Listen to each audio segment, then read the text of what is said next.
लीलामय विग्रहाय हे मागो दिव्य छवि सुंदराय शिवाय महाप्रेम रस प्रदाय चैतन्य चंद्राय नमो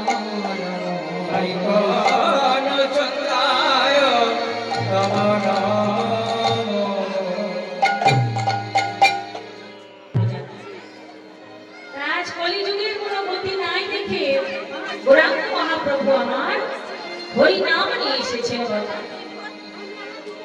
গৌরাঙ্গ মহাপ্রভু অবতার হয়েছেন, অন্তরঙ্গ সঙ্গে করে প্রভু রস আস্বাদন, আর বহিরঙ্গে সঙ্গে করে প্রভু নাম হরি নাম সংকীর্তন। রাজ গৌর হরি আমার নাম সংকীর্তনে মেতে উঠেছে বাবা। তাই বড় কথা কি বলছেন, আরে ও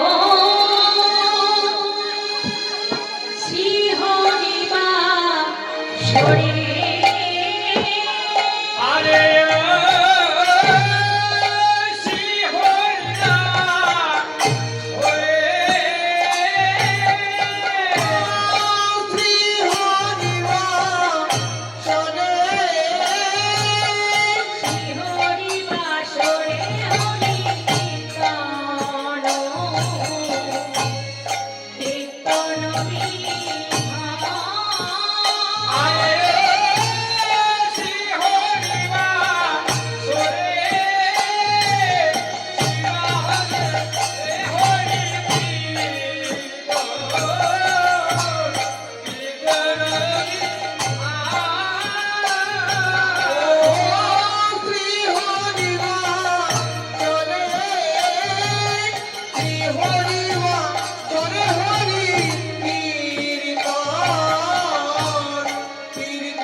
কলিযুগের কোন গতি নাই দেখে গৌরাঙ্গ মহাপ্রভু আমার হরি নাম নিয়ে এসেছে।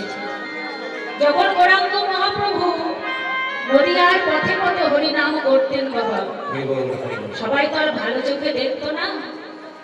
জগন্নাথ মিশ্রের ছেলে রাস্তায় হরি নাম করে বেড়াচ্ছে, সেটা কি লোকে ভালো চোখে দেখবে বাবা? একটা হাই স্কুলের টিচার যদি গামছা পরে রাস্তায় ঘুরে বেড়ায়, কি ভালো চোখে দেখবে লোকে?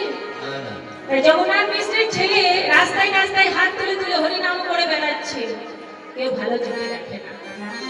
তাই শিবাস প্রভুর একদিন এসে বলল, প্রভু তুমি যে রাস্তায় রাস্তায় হরি নাম করে বেড়াচ্ছ, তুমি আমার ঘরে এসে হরি নাম করো, তাহলে আমি একটু তোমার সঙ্গে নাম সংকীর্তন শুনতে পাই। তাই সেদিন থেকে শিবাসের ঘরটা গৌরহরি আমার বেছে নিয়েছে। শিবাসের ঘরটা বেছে নিয়েছিলেন হরিনাম সংকীর্তন করার জন্য। পুণ্যবন্ত শিবাশয়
পণ্ডিতের ঘরে গৌরাঙ্গ মহাপ্রভু হরিনাম সংকীর্তন করতেন।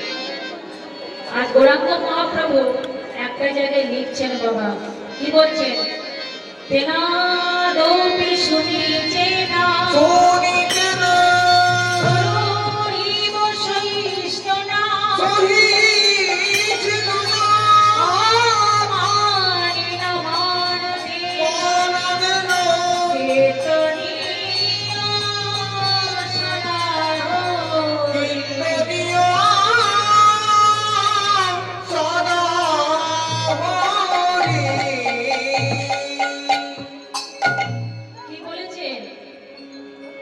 মানুষকে কেমন শিক্ষা দিয়েছেন দেখুন মা। তেনাদপি শুনিছে না তরুরীব সহিষ্ণুনা অমানিনা মানদেন নিত্যনীয় সদা। বলছি তেনাদপি শুনেছি না। তৃণ মানে কি? তৃণ মানে ঘাস। বলছে ভগবানকে পেতে গেলে কি করতে হবে? তেনাদপি শুনেছে না, তৃণের থেকেও নিচে নেমে যেতে হবে। কেমন করে নামবো না? দেখবেন ঘাসের উপরে আমরা যখন পা দিয়ে মারিয়ে দিই, ঘাস কি ঝগড়া করে? কেন পা দিয়ে মারিয়ে দিই বলে না। কি করে? আমরা যখন চলে আসি ধীরে ধীরে আবার নিজের মাথাটা তুলে দাঁড়ায়। তেনাদপি শুনেছে না, কে কি বললো দেখে দরকার নেই, নিজের কাজ নিজেকে করে যেতে হবে। তেনাদপি শুনেছে না তরুরীব সহিষ্ণুনা। তরু মানে গাছ। তাই গাছের সহিষ্ণুতা কেমন? এই যে গাছ আমাদের অক্সিজেন দিচ্ছে, ফুল ফল সব দিচ্ছে, কিন্তু আমরা কি বলছি? গাছ কেটে আসবাবপত্র বানাচ্ছি। তাহলে তার সত্ত্বেও গাছ কিন্তু বাবা অক্সিজেন দেওয়া বন্ধ করে না। সে কি ঝগড়া করে বলে কেন কেটে দিলি? তার কি আঘাত লাগে না? তাকে কেটে দেওয়া হয়, তার আঘাত লাগে। এটা হচ্ছে অন্তরের সহিষ্ণুতা। আর তবু তা সত্ত্বেও ফুল ফল দিচ্ছে, অক্সিজেন দিচ্ছে, আসবাবপত্র দিচ্ছে আমাদের। তরুণীব সহিষ্ণুনা অমানিনা মানদেন নিত্যনীয় সদা হরি। বলছে যাকে কেউ সম্মান করে না, ধরুন একটা ভিখারি আমরা বাড়ি এলো, সে ভিখারিকে দুটি চাল দিয়ে বিদায় করে দেবে। তাকে কি বলবেন বাবা যে আমার ঘরে এসো, আমার ঘরে আসুন বাবা, একটু চা খেয়ে যান? আমরা বলি না। কিন্তু যদি ধরুন আমাদের মুখ্যমন্ত্রী মমতা ব্যানার্জি, সে যদি কোথাও আসবে, শোনে বাবা লোকের ভিড়ে আর থাকা যায় না। কেন? তার মান সম্মান আছে, তার টাকা পয়সা আছে। কিন্তু গৌরহরি বলছে তোমার থেকে যে বয়সে বড় হোক সে গরিব, তবু তাকে তুমি সম্মান করো, গুরুজনদের ভক্তি করো, গুরুজনদের সম্মান করো। যে গরিব তাকেও যেমন বড় সেই সম্পর্কে তাকে কথা বলো। তেনা তুমি শুনি তেনা তুমি সহিষ্ণু না আমানি না মানদের কীর্তনীয় সদা, তবে তুমি কীর্তন ভজন করো, আস্বাদন করো।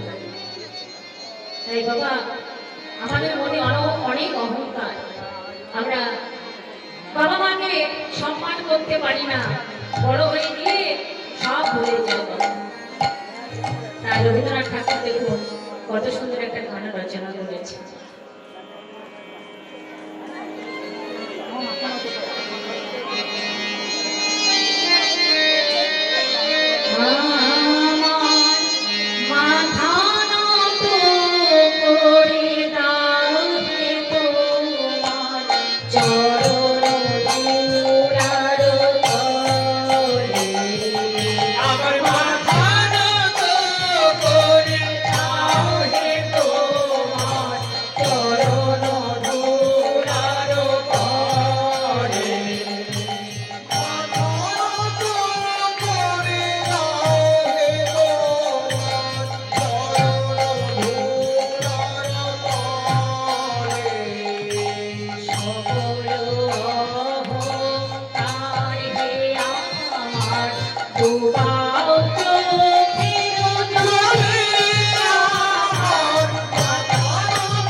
সকল অহংকার প্রভু দয়াময়, যদি আমি কোনো অহংকার করে থাকি, আমি যেন আমার চোখের জল দিয়ে সে অহংকার দূর করে দিতে পারি দয়াময়। কারণ তুমি যদি হাত দুটো না ধরো, কেমন করে আমি সেই ঠিক পথে চালিত হব দয়াময়। আমার যারা অহংকার, তাই বলছে বাবা মাকে তো ছোটবেলা থেকে মানুষ করেছে, বড় হয়ে আমরা কি করি? সম্মান করতে পারি না। নিজেরে গড়ি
দেখবে বাবা, যদি ধরুন আমাদের বাবা বড়, তাহলে বাবা একটা থানাতে কনস্টেবলের চাকরি করে, আর ছেলে উঁচু পোস্টে চাকরি করে, অফিসার। ছেলে মাইনে পায় 1 লাখ টাকা, আর বাবা পায় 10,000 টাকা। তো ছেলে যদি মনে মনে ভাবে আমার বাবা মাত্র 10,000 টাকা মাইনে পায়, আমি কোন দুঃখে আমার বাবাকে প্রণাম করবো? আমি 1 লাখ টাকা মাইনে পাই। ছেলে জানা উচিত, ওরে তখনকার দিনে তোর বাবা 10 টাকা মাইনে পেয়ে 5 টাকা সংসারের পিছনে খরচ করে 5 টাকা তোর পিছনে খরচ করেছে। আর যদি 5 টাকা তোর পিছনে খরচ না করে মধ্যে রাস্তার ধারে পড়ে থাকতো, কেমন মনে করে বড় অফিসার হতিস। তাই ছেলের জানা উচিত নিজেরই করিতে গৌরব। আমরা গৌরব দান করতে গেছি, আবার নিজেই নিজেকে অহংকার করে ফেলছি। নিজের করিতে গৌরব না, নিজের করি অপমান। অপমান ছাড়া কিছুই নয়।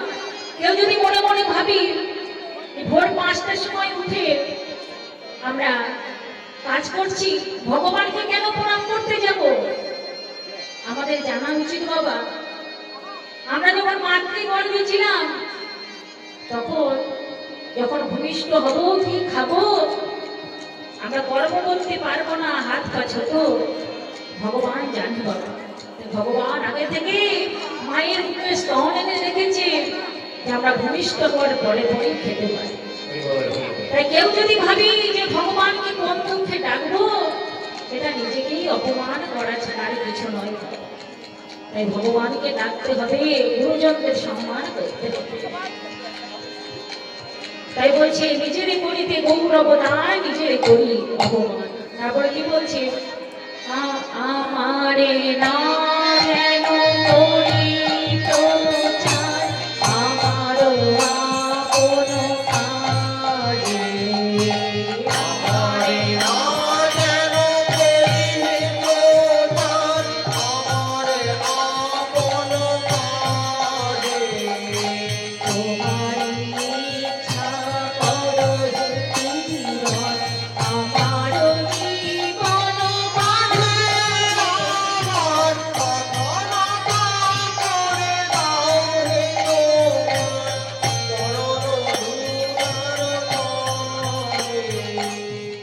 আমারই না যেন করি প্রচার, আমারও আপন কাছে। ধরুন এই যে আমি গান করছি এখানে, কারো যদি গানটা ভালো লাগে, এসে যদি আমায় বলে যে মা গানটা ভালোই গাইলে, আমি কি আনন্দে অহংকারে নাচতে লাগবো বাবা? কখনোই না।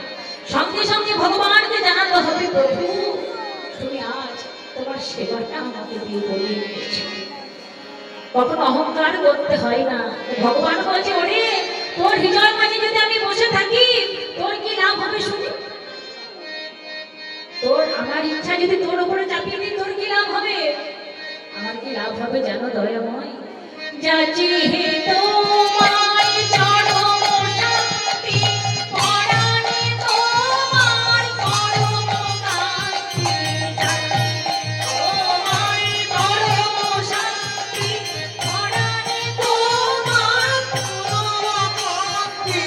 আমারে আড়াল করিয়া দাঁড়াও, আমারে আড়াল করিয়া দাঁড়াও। হৃদয় কত দলে আমার মন করে দাও হে তোমার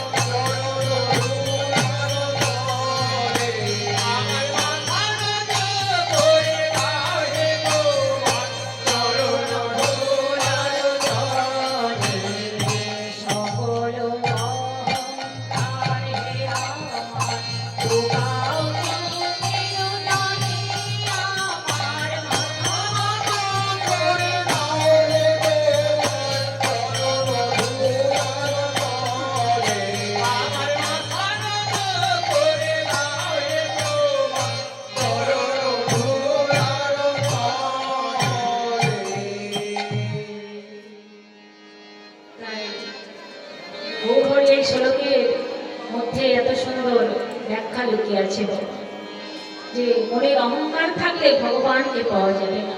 অহংকার ভগবান এক বিন্দু সহ্য করতে পারে না, তেমন ভক্তের চোখে জলও সহ্য করতে পারে না। তাই পূর্ণবন্ত শিবাসম গণেশ ভারম্ভ কোথায় শুরু হলো না? শিবাস অঙ্গনে শুরু হলো। এই যে শিবাস পণ্ডিতের ঘরটা কেন বেছে নিয়েছিলেন বাবা? এর কারণ তো আছে। শিবাস ছিলেন অনেক বড় ভক্ত। কারণ একদিন কি হয়েছে শুনুন বাবা। একদিন নাম করছেন গৌর হরি আমার, নাম করতে করতে নামে মগ্ন।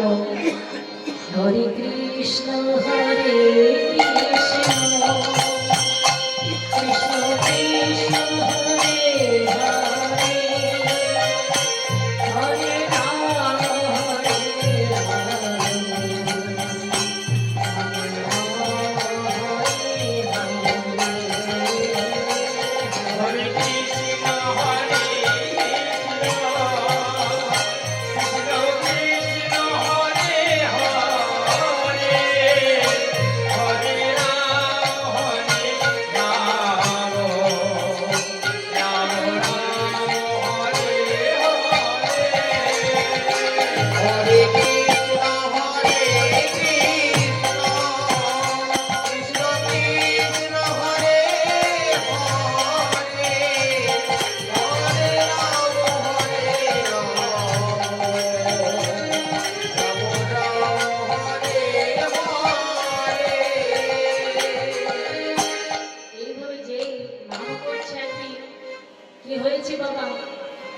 শিবাসের ছেলেটি বড় অসুস্থ ছিল।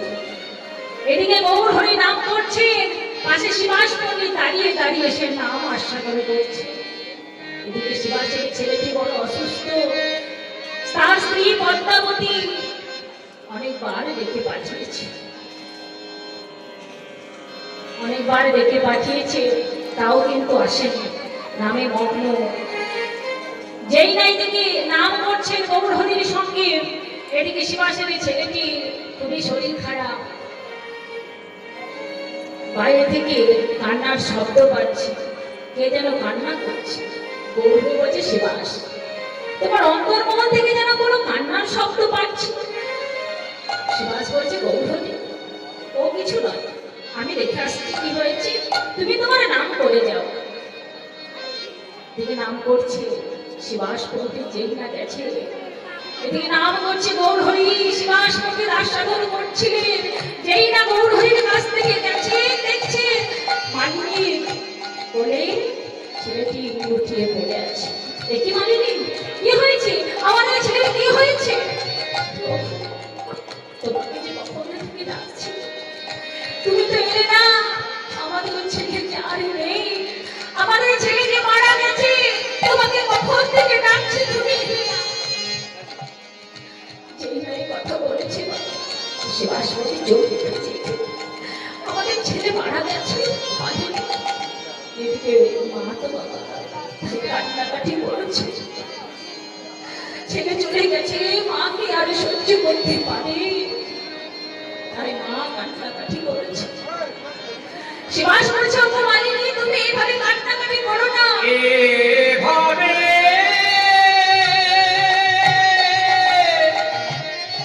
ও মালিনী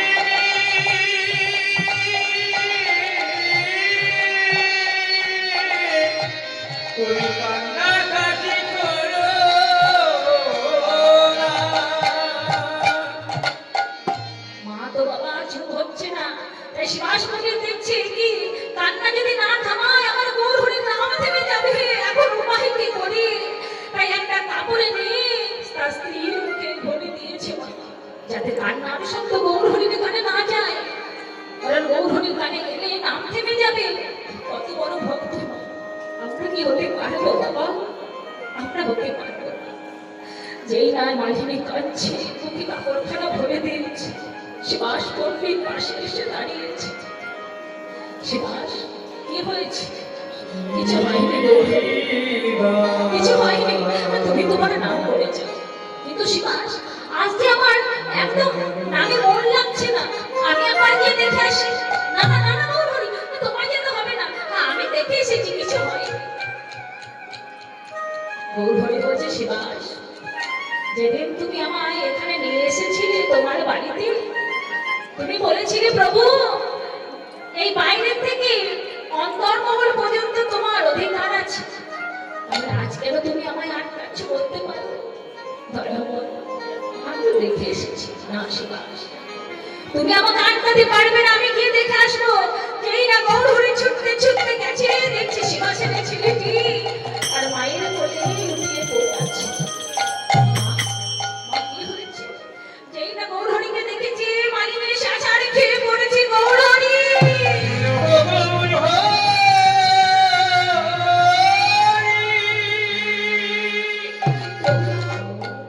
শুনেছি তোমার কি পায় অসাধ্য সাধন হয়, তোমার কি পায় শুকনো গাছে ফল ধরে। আমাদের ছেলে ছাড়া চলে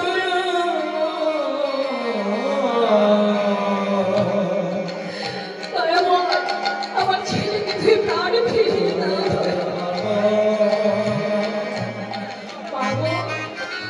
যে চলে যায় তাকে কি ফিরিয়ে আনা যায়? তুমি সব পারো, তুমি আমার সন্তানকে ফিরিয়ে দাও।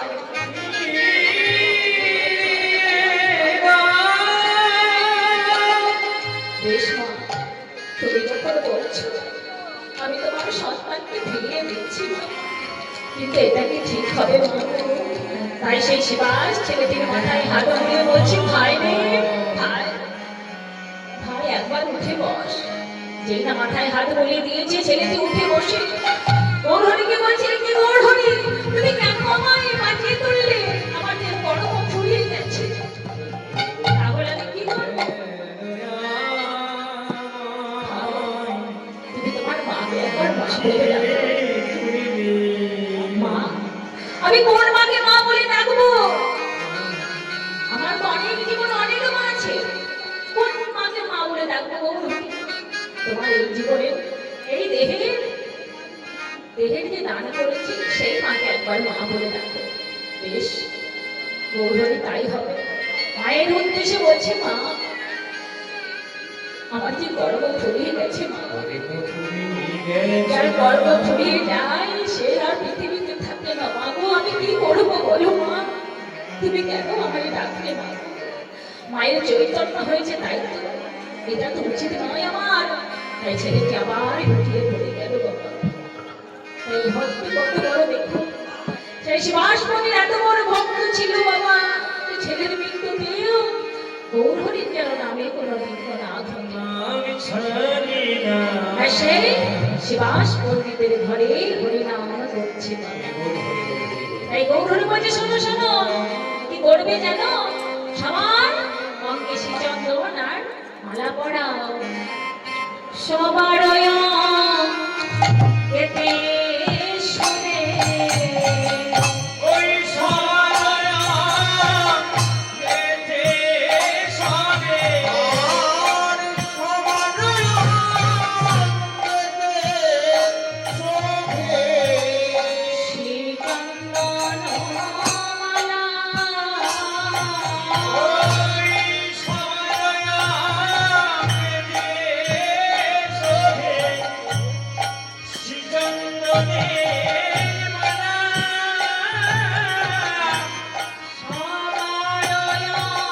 গেতে শোভে শ্রীচন্দন মালা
সবাই কৃষ্ণ নাম গাইছে বাবা চলো আমরা আবার সবাই কৃষ্ণ নাম করি কেমন সবাই আমার সঙ্গে গাইবে ভজ শ্রী কৃষ্ণ কহ শ্রী কৃষ্ণ রহ শ্রী কৃষ্ণের নামে একবার ভজ শ্রী কৃষ্ণ কহ শ্রী কৃষ্ণ ভজ শ্রী কৃষ্ণের নামে ভজ শ্রী কৃষ্ণ কহ শ্রী কৃষ্ণ কহ শ্রী কৃষ্ণের নামে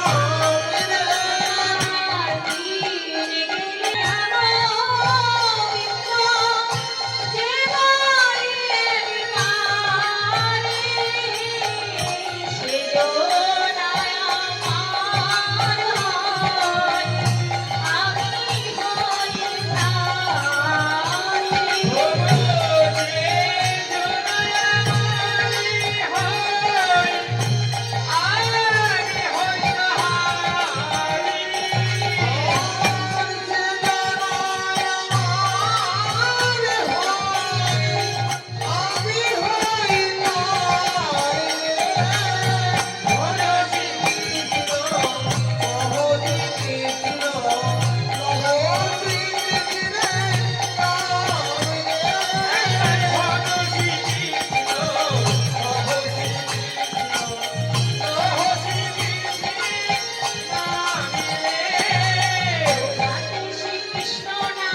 শ্রীকৃষ্ণ বলিয়া দুটি বাহু তুলিয়া কৃষ্ণ বলিয়া দুটি বাহু তুলিয়া কৃষ্ণ কৃষ্ণ বলিয়া দুটি বাহু তুলিয়া কৃষ্ণ বলিয়া দুটি বাহু তুলিয়া নাচিয়া নাচিয়া যাওয়া নাচিয়া নাচিয়া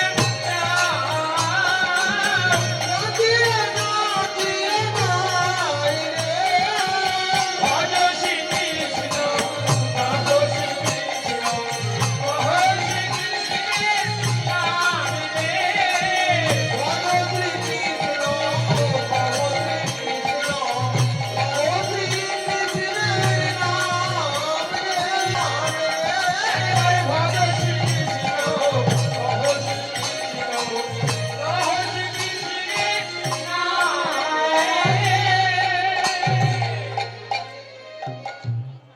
তাই কি করবেন সবাই সকালবেলায় এটা প্রভাতের সুরি গান প্রভাতের সুর তাও গাইলাম সকালবেলাতে কৃষ্ণ নাম গাইবেন কেমন তাই সবাই আনন্দে করে কৃষ্ণ নাম গাইছে বলে সবাই কৃষ্ণ নাম গাইছে তাই কি বলছে বড়ই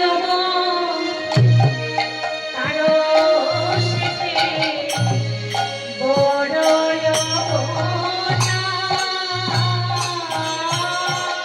ওই বড় অবতার সরে বড় অবতার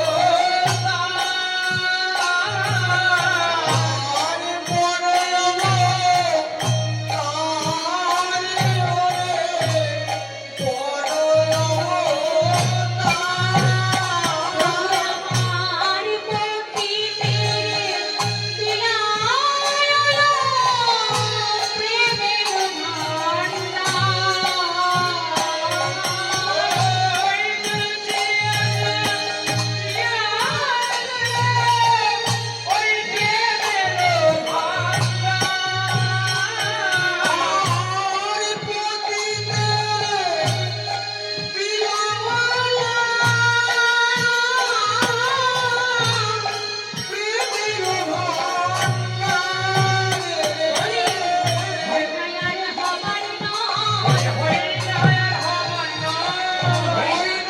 হবার নয় সিংহ অবতার হইনায়ার হবার নয়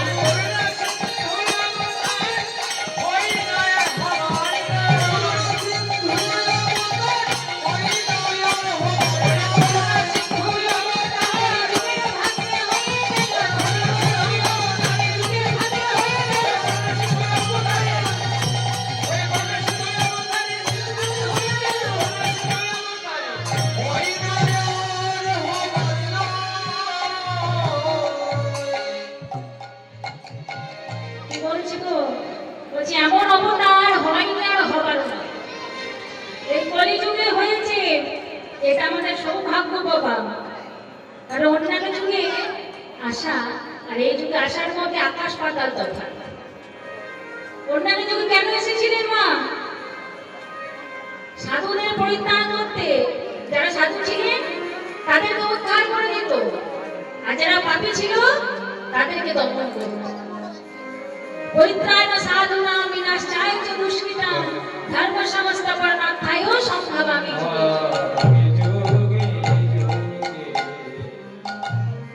বলছে অন্যান্য যুগে আমি এসেছি সাধুদের পরিত্রাণ করতে দুষ্কর্মকারীদের দমন করতে কিন্তু এই যুগে কেন এসেছি জানো কাউকে বিনাশিতে আসেন না কাউকে বিনাশিতে আসি নাই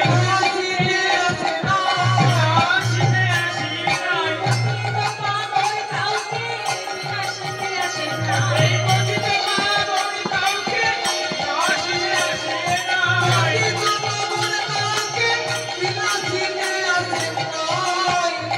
তাহলে কেন এসেছে সবে তরাইতে এসেছে ওরে তোরাইতে এসেছে ওরে তোরাইতে এসেছে মহামন্ত্র নাম দিয়ে তরাইতে এসেছে ওই মহামন্ত্র নাম দিয়ে তোরাইতে এসেছে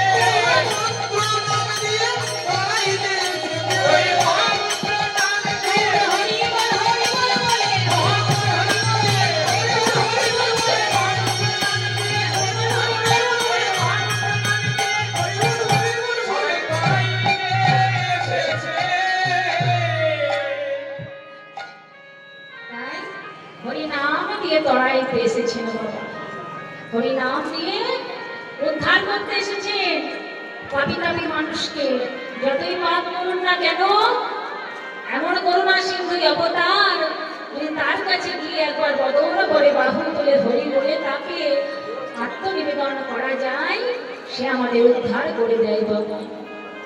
তাই বলছে যবনীয় নাচে নাই